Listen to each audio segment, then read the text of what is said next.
What's the number one challenge for businesses today? Workforce development, attracting, recruiting, and retaining people. And that's why we created this podcast, designed for the frustrated CEO, the under-resourced recruiter, or the overworked manager, to give you the tools to tackle those WTF moments. It's time to open another Workforce Therapy File. This is Jason Heflin with the Workforce Therapy Files podcast. We are at the Kentucky SHRM 2024 conference, recording some mini podcasts here. And with me right now, I've got Trevor Collins with Share Mobility. How's the show going for you, Trevor? Really good, good. We've had a lot of interest, a lot of people interacting.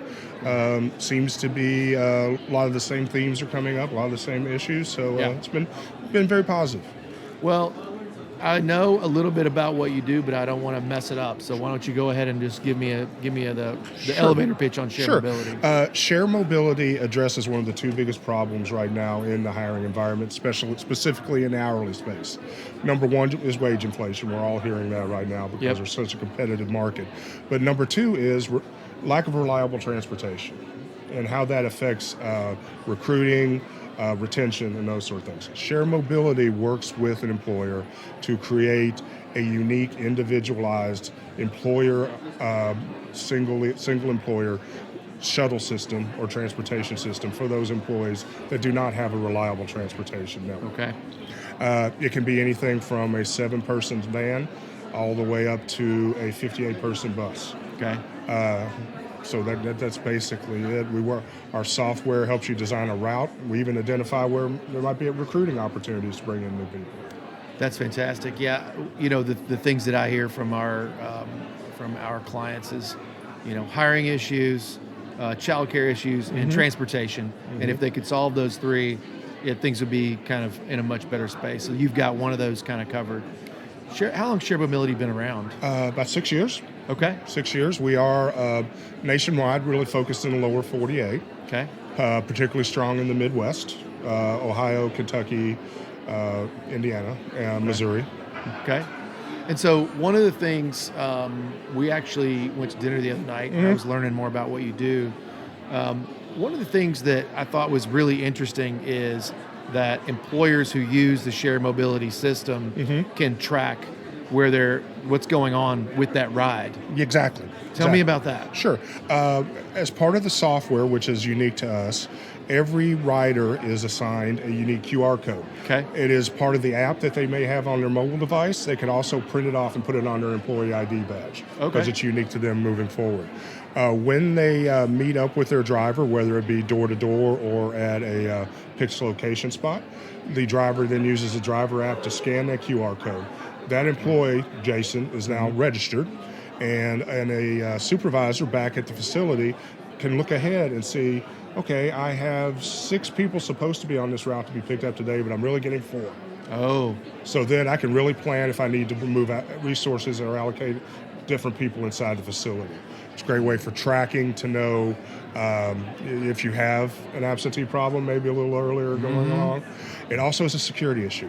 No one can get on the vehicle without their QR code. Okay. That helps us in some of our other work we might be doing for hospitals, nonprofits, and so forth. That's amazing. I mean, just the fact that they can see what's coming. Exactly. Because most of the time you don't know someone's not showing up until 15 minutes into their shift. And then you realize, gosh, we're going to be short. Now they could know 30 minutes, an hour ahead of time as they're commuting. Yeah. Oh, somebody's not coming in. I need to find a replacement. Yeah, really depending on the time of the commute. Most of our commutes are usually 30 minutes or less, but we do some out in maybe rural Texas for a food processor that do approach an hour. Okay. Yeah. Wow. And so what is the best way if someone says, someone listening has a transportation issue, what's the best way to get in touch with you and start to scope out what they need? I would just say that reach out to us, reach out to me. My phone number is 910-496-5111. It is also Trevor, Trevor, that's old, T. Collins, Collins, at Ride with Share. Okay. Let me answer one objection that comes up. Okay. We do work a lot with rural facilities, and I just touched on that, rural facilities. Those people are in transportation deserts. Oh, yeah. They really cannot deal, they do not have a support of a metro transit authority. That's where we really come in and help a lot, especially since we work 24 hours. Yeah. We're able to do night shifts. We're able to respond to an employer's issues, maybe with overtime. Okay. But I don't exclude how much we can support somebody in a metro setting with a mass transit authority. We can do last mile from a transportation hub to your facility and provide that as a benefit. We can also work when transportation is not running, provide that. Wow. Well, that you brought up a great point there. That last mile. I mean, that's important because so many public transportation they can solve some of the issue because they can get them to point B, which is maybe a bus stop or whatever. But then they have to walk from there, or they have to get a cab or an Uber, and you solve that. I'm working right now with a group that has a major transportation stop a mile from their facility. Okay. No, not a mile, even a half a mile. But it would involve crossing a major thoroughfare and climbing up a significant hill. And weather and all the Exactly. things that come along And with that. Yeah. Just plain safety after hours. Yeah. All right. What's your email address again? tcollins@ridewithshare.com. Awesome. Everybody, please reach out to Trevor if you're having any mobility, transportation issues with your team. And thanks for coming on here. No worries. Thank you very much, Jason. Awesome. Thanks for listening to the Workforce Therapy Files. We hope you learned something new, and we're thankful for the time that you spent with us today. If there's a topic you'd like us to discuss, reach out to us. Our contact information is listed in the show notes. Until next time, keep your head up.